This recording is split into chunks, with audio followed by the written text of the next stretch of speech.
Good mid-morning, I think it is. This is really in my face, but that's okay. My name's Jocelyn Kane. Is everyone ready to do this again? Did you have a break? Yes? Okay. How are you all doing? Good? Excellent. I will be the moderator this morning. I'm a talker. I'm going to try not to talk all that much. My name's Jocelyn Kane again, and I do legislative work in the Coachella Valley in California. Does everyone know where that is? Who's been to Palm Springs? Nice. Did you like it? Awesome. There's a lot of cannabis growing down in the Coachella Valley. There's a lot of cannabis business to be had in the valley, but more than that, we're going to talk about some stuff that sounds boring, and we're going to try to make it interesting. Regulations, compliance, policy, super important. But first, I want to know who I'm talking to. So who here is an attorney? Don't be afraid. Attorney? Okay. Who's currently in the business, whether you touch the plant or you don't? Awesome. So the rest of you, raise your hands if you didn't, are just curious, kind of curious. Yes? Raise your hands. So we do have a bunch. Some people don't raise their hand ever. So that's really good because all of us up here go to so many cannabis panels, like business-to-business panels, and talk to the same cast of characters over and over again. And so it's super fun for us to talk to people who haven't been to many of these things and then get your perspectives. So what I really wanted to do today, because this is a very broad topic listed in your agenda, is have these experts up here talk to you, but come from it from the consumer standpoint. Talk about it as a consumer, not as an investor, as a lawyer, as an affiliated business in some way. But the first thing I want to do is get these folks, I only have 3 now, which is interesting, to introduce themselves and give us some salient reason why they're here. Why isn't it one of you guys up here? Tell me why you're up here. And then we're going to do a little contextual talking at you so we get a picture of what we're talking about, and then we'll go from there. Peter? Hi, good morning, everyone. I'm Peter Gigante. I lead policy research at EASE. For those who may not be familiar with EASE, we are a cannabis marketplace. We're really trying to support the legal market, get retailers on our platform, and provide a uniform sort of interface for consumers, and also provide education. Safe access, we know, is a really critical issue, so we want people to know that there are places to go, like EASE, that have education on what's available to them and how to get it safely. Education on cannabis as a tool for wellness, so providing insights through our website, and also hoping to inform, especially through our EASE Insights program, which is what I run, smart cannabis policy. We're really trying to fill the knowledge gap that's out there. I know we spent a long time not talking about cannabis as a country, and so trying to really bring some new insight, especially to the developed marketplace like California. And so that's really what my role is at EASE, and hopefully sharing new information with you all as well as to what modern cannabis consumers are interested in, what they're buying, what their profiles are like, and I'm happy to be here. Thank you. Bruce? Yes, good morning, folks. As the moderator tried to figure out who's out there, I'm going to assume that you are the consumers that are concerned about what are the laws. My background goes back to 1967 as a young attorney who began his campaign to legalize marijuana. Matter of fact, running for office many times, including governor, U.S. Congress, et cetera, on the legalization platform. My other hat I wore, as well as defending more marijuana cases than any lawyer in the country, is the director of NORML, the National Organization for Marijuana Laws, Reform Marijuana Laws. I've been doing that since 1973. And NORML represents exactly the persons that we're talking about here today, and that is the consumer. We've been looking out for the consumer. That's our constituency, and that's who we're trying to back up here, and that's who we're trying to represent. And the consumer right now is in a real problem, especially in the city of Los Angeles, and I could expand upon this after I introduce myself further, but nevertheless, the point is two things. One is the regulations keep changing. This is a moving target. I've got a book of regulations in front of me, and you can sit here for an hour with me. We could go through them, and I'll leave them for you to look at because they are complicated and verbose. Number two is we have issues concerning where you can smoke, where do you get in trouble for it. Now, most people still don't understand the details of all that. So in turn, I put out a guide on marijuana laws and have for 22 years, which I'll be passing out today to anybody who wants one, that explains actually what is the nitty-gritty about the laws. Where can you smoke? Where can you travel weed? How can you travel? What's the consequences of using it in your car? What's the consequences of having your car, etc.? And what are the laws concerning what are felonies? What are misdemeanors? There are still felonies under marijuana laws. You've got to be aware of that. They're all listed in my guide. So if you have any questions along the way, I'm down for answering them. That's what I do in my daily practice for many years, now 51 years, I'm proud to say. And I'm honored to be here because this is for me, this is like a dream become true to see legalization finally occur. But I am also disappointed about the fact of lack of access for people who really can't have the big bucks, the lack of the cottage industry that's been destroyed by this new regulations, and the fact that people can still get in trouble. And we'll talk about that further upon any questioning. But thank you very much for inviting me here. Thank I appreciate you. So, Bruce is like the OG of OGs in cannabis, right? and like in the very best way. So we're super, super happy that you're here and you're still doing this because most people burn the F out, you know? Yeah, I burned a couple of things along the way, but not out. Amanda? I'm Amanda Ostrowitz. I am also an attorney, but that is not what I do day to day. I'm actually the CEO of a company called Cannabis. And what we do is we track all the laws and regulations for the cannabis industry.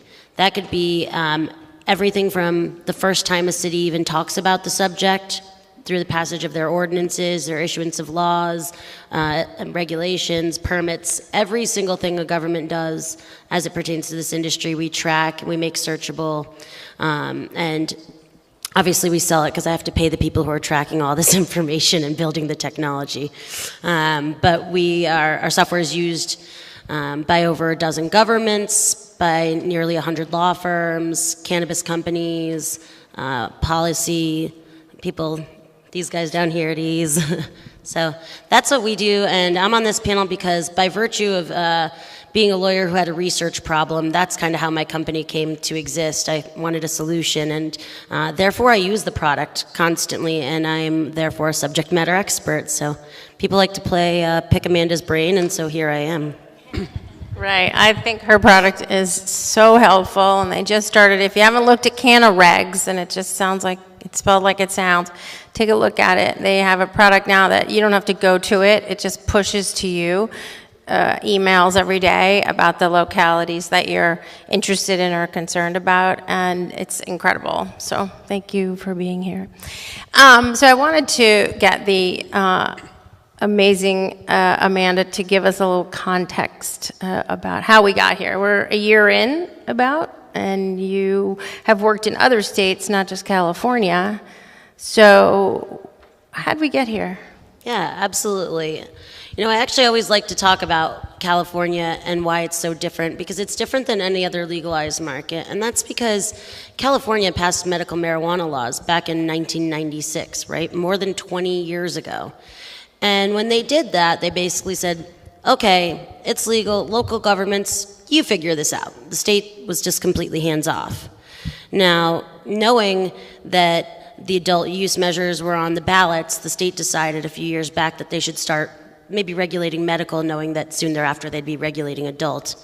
And so, unlike any other state where always the state had passed it and created state laws and the locals might create, local laws that were stricter, this had been always something up to the local governments to take care of until just a couple years ago. So then out we've got medical. We joke, it was, first they called it MRSA, which was disease, then they called it McCursa, so it went from a disease to a curse, and then it went to Malcursa, which is, the dictator maybe? But it's had a lot of iterations is the point of that story, we've gone through, Prop 64 passed after they had done their first set of writing of medical laws, and now we've got emergency regulations for both adult and medical after they were merged, and we're working off emergency regulations right now, waiting on final regulations, and all the meanwhile, these local governments have been doing their own thing for quite some time. And it's really this unique thing in California. We actually partner with the governments as well, and one group we partner with is the League of California Cities. And no joke, the first time I went to give a presentation there, the password to the guest Wi-Fi was local control. And I wish it was a joke, but it's the truth. It's that these cities' biggest interest that they want protected is local control. They want to be able to control how these laws go. And so that is why we see such a patchwork around the state. That's why the taxes are different when you buy it in one city to the next. It's why the tax rates are really, alarming right now, because before it was only local governments taxing, but now there's local tax and state tax. So the big thing I always try to reiterate to people is, yes, there is a lot that is very good about legalization. There is a lot that they've done very well in this process. But we're still, in a 9-inning baseball game, and we're not even at the top of the second yet.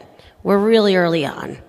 And there's no way they're going to get this right on their first try. So everyone has to be patient and do the advocacy it takes to get it right. This isn't alcohol where it might have been a prohibition state, and now we can look at 49 other states that allowed alcohol up until now for 100 years, right? This is brand new.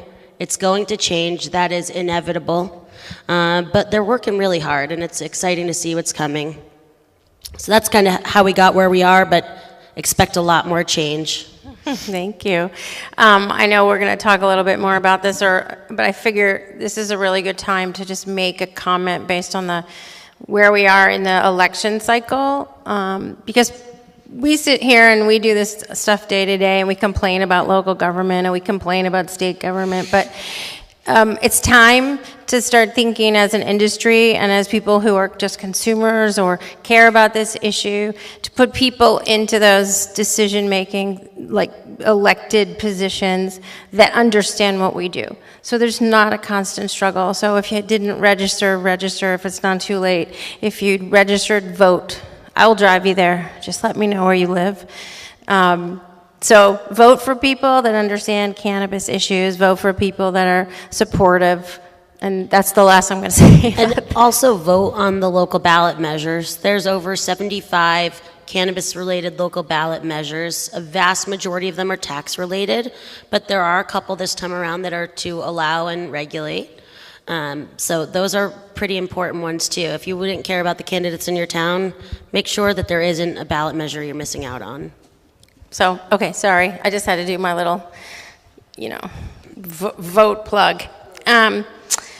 So I think the first question, and this is a very broad question, and I'm just going to start on my side, is to ask you how you feel the consumer is being served at this point.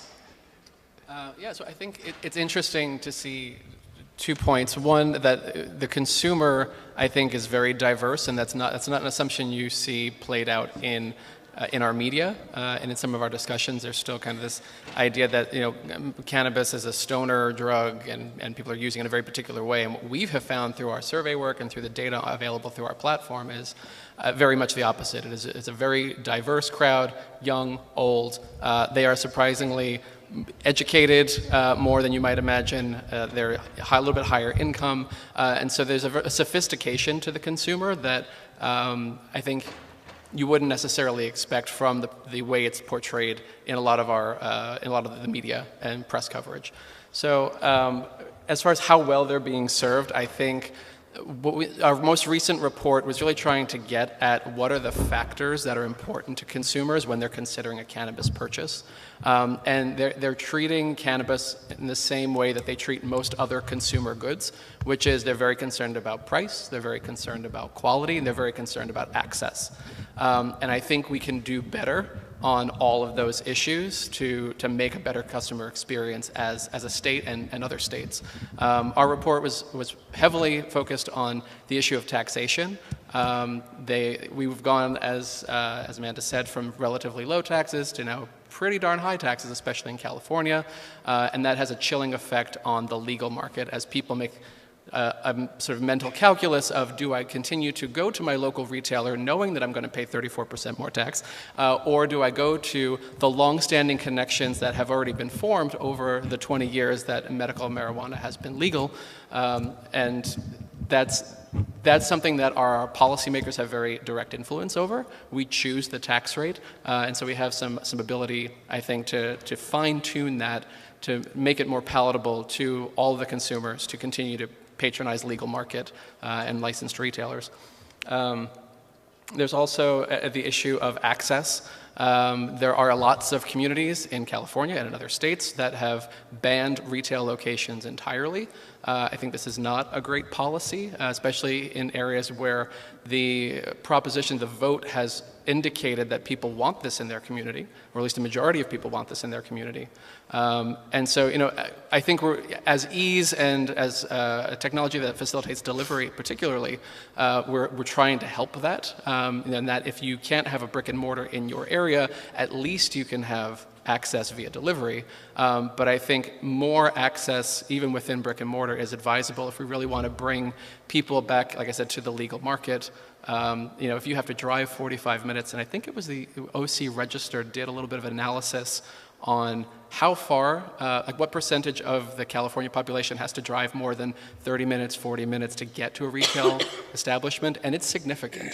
California's a big state, and there's lots of people in it, and a lot of them don't actually have very practical access to cannabis. And so that's where I think we're off to a start, but there's a lot of room for improvement on those issues in particular of access and cost, and we were hoping to continue engaging on the conversation that way. That totally makes sense to me. We're waiting, and those of us in the room who are lawyers are probably as well, for the new regs to come out. It's rumored to be quite soon, and then we'll have on the order of 2 weeks to go through all those pages again and see what's changed. And delivery is one of those that we're all poised looking at, because the ones that were introduced most recently for final regulations allowed delivery everywhere in California, regardless of whether the locality had a ban. And that was pretty incredible, like to say that the state recognized this access problem and we're trying to address it. However, there's been a lot of pushback, and so we're gonna flip to that page and see if that regulation's gone or not. But anyway, so Bruce, you have a really long view, I think, of this in terms of how consumers are being served, and the narrower question was, within the context of legalization, how is the consumer being served? Do you have an answer for that? Well, I mean, this subject matter that we have on our description today on our platform, our program, is a little ambiguous, as we mentioned, right? So I'm trying to get down to some nitty-gritty that's valuable to the folks out here. First of all, let's understand the laws are very complicated continually because we have the overlapping laws. Senate Bill 420, which was passed in 2005, which established for collectives and co-ops, still remains. And Prop 64 said very clearly, we're not interfering with Prop 215, which is the original 1995 medical marijuana passed Compassionate Use Act.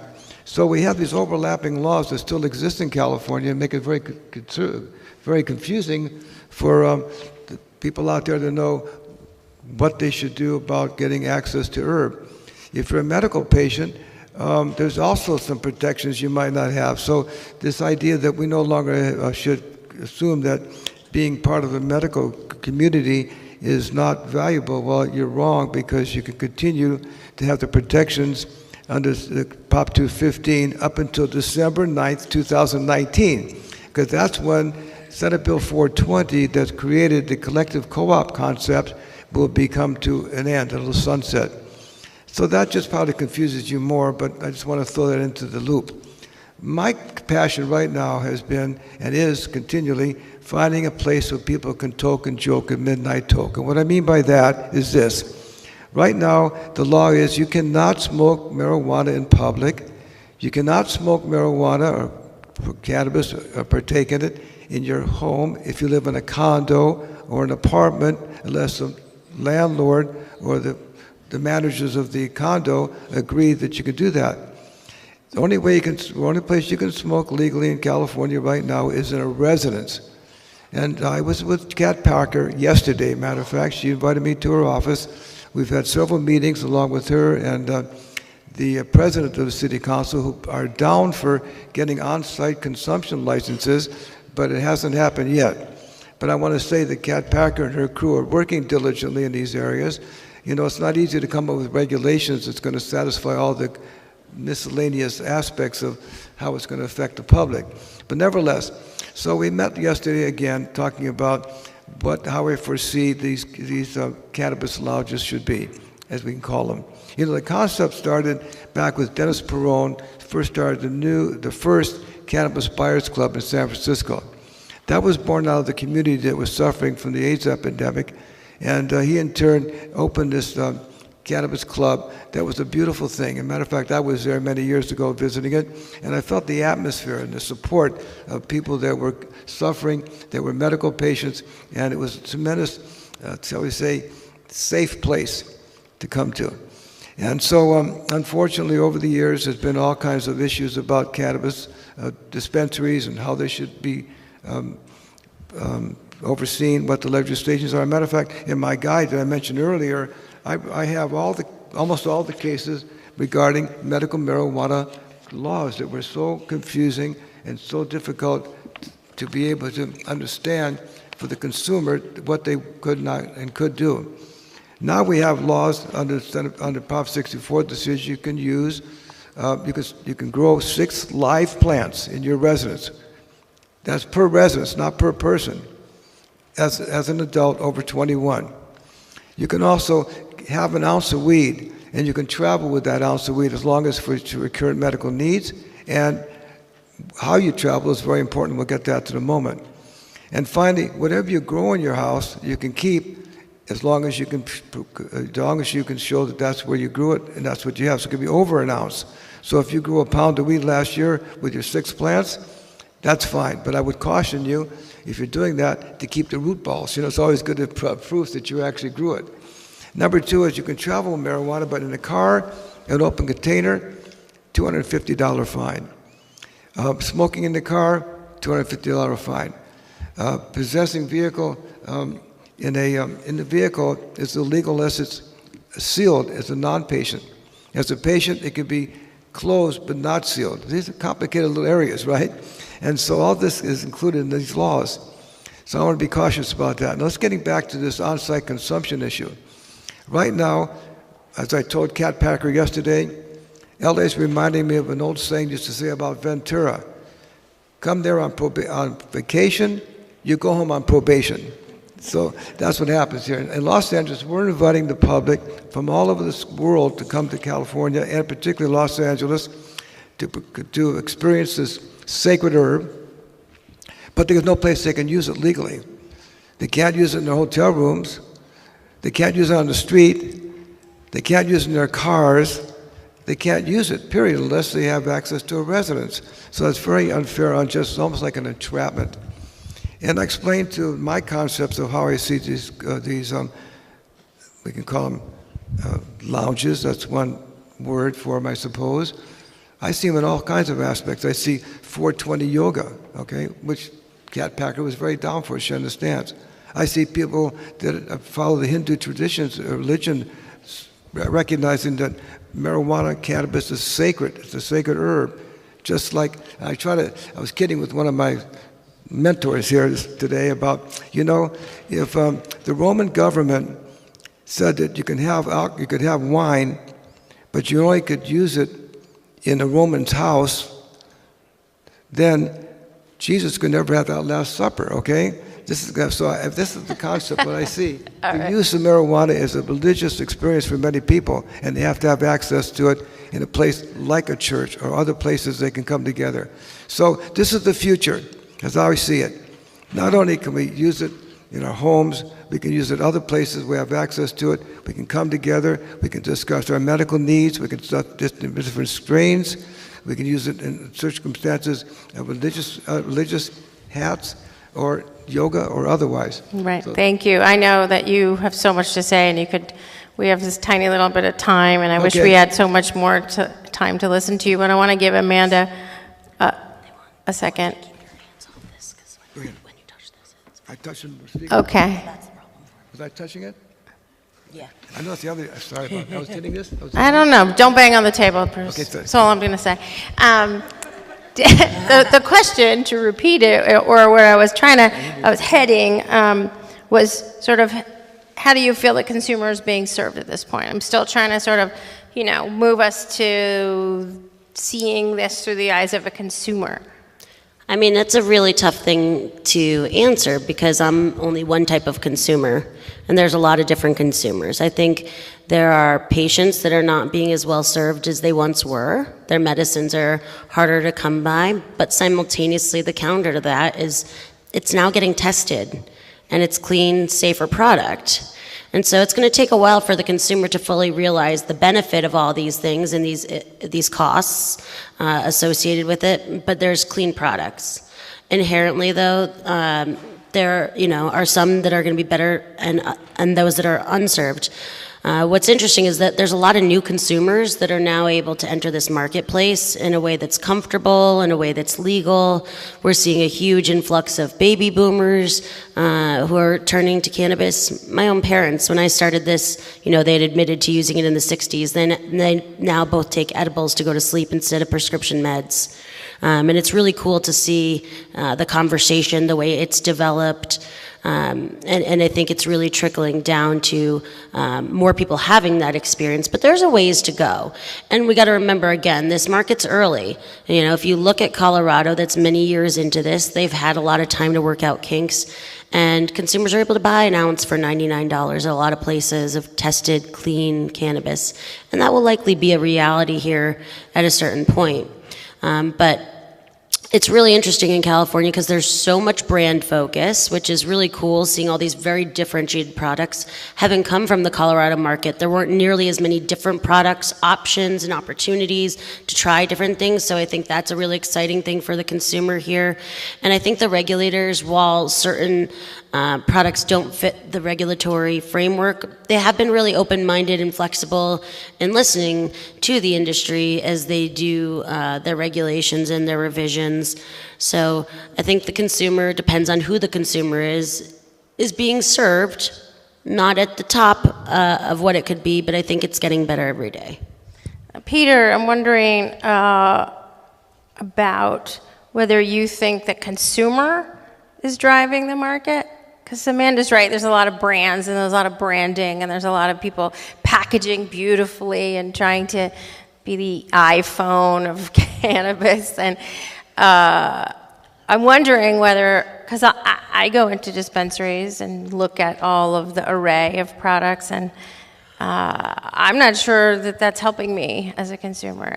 I need more than one bud tender usually to explain this stuff, what's in these packages that I clearly can't see through on purpose.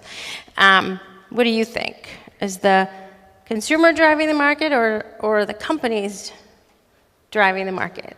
It's interesting. I think there is a little asymmetry of information. I think that people in this room would know this. When you are in the industry or interested in the industry, you are going to be infinitely more informed than this new average consumer, especially in a place like in California where it's year one. There's lots of new customers coming who don't know anything about cannabis. They're interested because they heard about it from a friend. They're familiar with it as a concept, but they don't know what's the right product for me. Is this particular variety going to work for what I want to treat versus something else? And so I think you are correct in observing that there's a lot of information relay happening right now through brand. And through product and through bud tenders and retail. And so the marketplace, I think, is starting out from kind of a producer retailer model. But consumers, as they grow in awareness and sophistication, are definitely giving feedback about what's useful, what they're looking for. It's interesting even in policy. I know as of January 1st, we have some limits on concentrations of certain products. And for some consumers, they might say, well, I tried this low dose. It really didn't work for what I was looking to treat. I really need a much higher dose. And so that kind of feedback can actually go through retailers, through manufacturers, and they can go to their policymakers and say, hey, I understand the concern that you're trying to keep product kind of low intensity out of certain concerns, but you're also missing this other group of people who need a different product that we right now can't provide easily. So I think that it's going to be a constant conversation, as most consumer goods end up being. But right now, I think it's still especially in California, maybe a little less so in Colorado or Washington. But I think we'll also see this in Canada. We're starting from scratch for a lot of people on what cannabis is, what it does, what it doesn't do, how to get it, what it should cost, and all of that is going to be feeding back into sort of the consumer, sort of the retail and the producer models to help them understand. And that's actually what Ease is really helping to do too. That's one of our value propositions to our business partners, is helping understand what are people looking at, what are they interested in, what do they actually end up buying, do they come back and buy it again, and just helping to understand the market space, both on the consumer side and what's happening retail-wise. Bruce, can I ask you a private question? How old are you? Excuse me. I'm an eternal youth, okay? What? But I'm glad to say I celebrated a very lucky birthday, 77. Wow, in September. 77, amazing. September 11th. And I'm going to tell you why I asked you that. But I'm a yogi and a stoner, don't forget. Yeah. I'm going to tell you why, because I took my mother to her first dispensary, and she's 79. And her cohort, right, her friends and aren't like the right fighter like you in terms of they weren't fighting for cannabis legalization. They tried it once when they were 20 whatever, and they never did it again because it scares them. So I'm just wondering, do you have any friends that never used cannabis, or you're introducing to cannabis? Friends that never use cannabis. Have you introduced cannabis to any of your friends? No, look at I'm not promoting marijuana, by the way. I'm promoting people's access to it, having the right to make that decision for themselves, okay? So I'm not really, like I say, promoting this pin I'm wearing. This is a normal pin, and I'm promoting that people be aware of the laws, that they have an option to be able to use it. They should have access to places like I talked about, cannabis organizations and things where they can come together and discuss their needs regarding those kind of things. And that's my bottom line, all right? I'm here to make sure people have the access, because I believe it comes out of the constitutional right of life, liberty, and the pursuit of happiness in our Constitution, okay? I think every aspect of use of marijuana fits in with those definitions. So that's my story. I'm sticking to it, though. Got it? Now, before I get, I'm giving out my guides, so I'd appreciate it if you want some, because it could be very valuable. It tells you a lot about what we're talking about right now, the regulations, etc. So if they have any issues, they can Do you have those here? I got a bunch of them here, yeah. Are they for sale? I'm going to give them out today because these folks paid to Oh get my in gosh, here. look, there's a gift for and you. I'm glad to share them, because I'm down for my service mark I get from the federal government, a service mark like a trademark. No one belongs in jail for marijuana. That's my service mark. So I'm down for that. And now I want to make sure people have access and safe places to use it if they want to. And this 6 live plants per residence is not going to really work. Let's get real. The whole thing is farcical in some ways. I mean, what happened to the days when you could actually, sit down with your guy that provides the herb to you and explains to you and smokes it with you and tells you what he thinks about it? This is the duty of a dope dealer, as it were. But we don't have that in these medical facilities now. You have some bud tenders that's trying to sell a product, and to how much they're going to get into your needs and the philosophies of those things. It's going to be taken out of the culture, and I think that's sad. And I think we have to fight. These laws that we have now are in place for now, but we're not going to give up. We're looking out for the protection of the consumer, the right to make choices, and the right to be able to participate with others in atmospheres that are safe and suitable. Excellent. I think that's really important that you understand what he's saying, because this is a business now. And this is a big business now. And so while there's wild numbers out there and still we can't necessarily bank, institutional investors are not in yet, there are some people with a lot of money in this game, which means it's no longer about the consumer, it's about business. So there's a big dichotomy kind of coming at us. And so part of why I wanted to sort of think about this from the consumer side is because that's really important. We end up pivoting to the business, investment, finance all the time, and there is no business if there's no consumers. And if consumers aren't getting what they want when they walk into a regulated retail space, they're not going to come back. Then there's no money in this business anyway. Amanda, I don't have a ton of time, but I wanted to see what your comments were around microdosing and sort of wellness versus medicine. I always see this, in my view, as it's sort of going to diverge at some point, that medical is different than like recreational microdosing or the GNC model of wellness. I appreciate you throwing me this question. Here's the thing, though.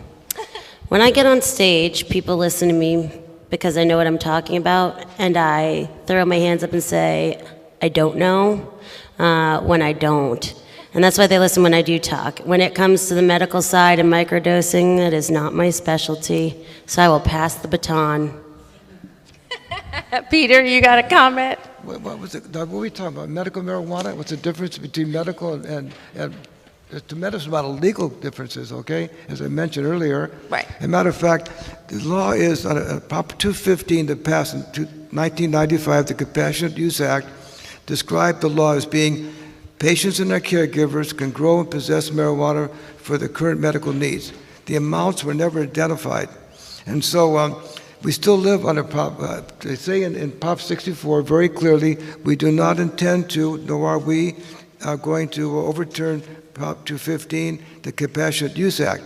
But the Compassionate Use Act was very vague because it was undefined. How much could you grow? And where could you grow it? How about dispensaries? And all that was never concluded. So now they've taken out of the picture, as a result of Prop 64, Senate Bill 420, that provided for collectives and co-ops, of which dispensaries were born out of.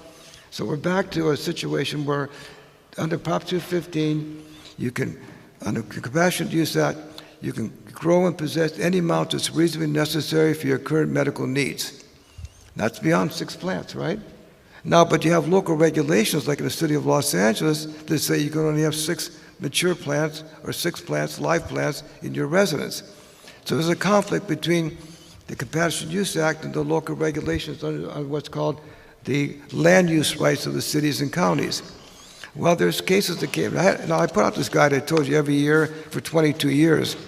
This year, this is the 4th draft of it because these regulations, and this has been a moving target. Okay. And so one area is very interesting is that even though you're subject to local regulations and you can be fined, you can't be incarcerated as a medical patient under the law, because the courts have held there was an exception carved out that if you're a current patient, you can't be incarcerated for violation of local regulations. That's good. All right, I have like 3 minutes left. Are there any questions at all? I can probably fit one in. Real quick. Loud. So what about smoking in your yard? You said you can do it in your residence. Can you do it in your front yard as well? And again, so that's a good question, and he wants to know more about like where you can consume. And smoking and consuming aren't always the same, so we have to be clear on that. But I think it's as a local question to a certain extent. No, and so if you want to answer for LA. It says you can smoke in your residence as a home, but you can't smoke in public. So the issue comes up with my friend that's staying with me, Mohan, keeps bugging me about the laws and the niceties it's like you're bringing out. Well, my conclusion is that if you're smoking in your front yard, you're smoking in public, all right? So you probably better stay outside of your front door, okay? You better come into your house or in your backyard so you're not exposed to the public. Technically, you'd be subject to a $100 fine, plus penalty assessment, which works out to be about $500 So, it's a problem. Right. In Palm Springs, we have these things called lounges. We have cannabis lounges, and so does West Hollywood. But again, consumption's a whole bunch of things, and we know that the edibles market is growing kind of faster than the flower and sort of people who consume via vaping or smoking, and that's for obvious reasons, I think, in terms of health and wellness. But yeah, I think there's a general notion that indoors, right, single family residence, this is pretty much what the answer is. You have time for more? Yeah, go ahead.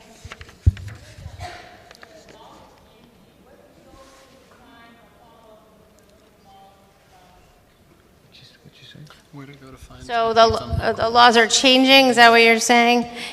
If you're looking for like the business laws, that's what we cover on Cannabis. If you're looking for the consumer-facing laws, that's probably you're going to look at California Normal. They're the California branch of Normal that Bruce was telling you about earlier, and they do a pretty good job on that stuff. Yes, and by the way, I have some pamphlets here from Normal as well that outlines things about the politics of... in front there? And I'm passing those out to you as well. It'll be interesting for all of you. And I run LA Normal, which is Los Angeles Normal. I began it in 1973, right after National Normal became an entity in 1972. As a matter of fact, we're having a party for National Normal at my house this month in November, so hit me up and you can come. You might enjoy it. And how much does it cost to join Normal? pardon me? Does it cost anything to join? To join Normal, it's $50 a year, yes, and you get a newsletter, and you get all kinds of invitations to things, and you get drawn into the circle of what's happening politically. People call me daily, who should we vote for? Where's the list of people that are on our side and which ones aren't? Check out our pamphlet right here. We're on game for this, okay? We're here for you. That's why I'm so much a part of Normal, because it is down for the consumer. So maybe this panel that I'm on is the appropriate place to be, because I don't know what I was going to do with the subject that you had listed, okay? But thank you. All right, how about giving these guys a hand? We're done for today. Thanks.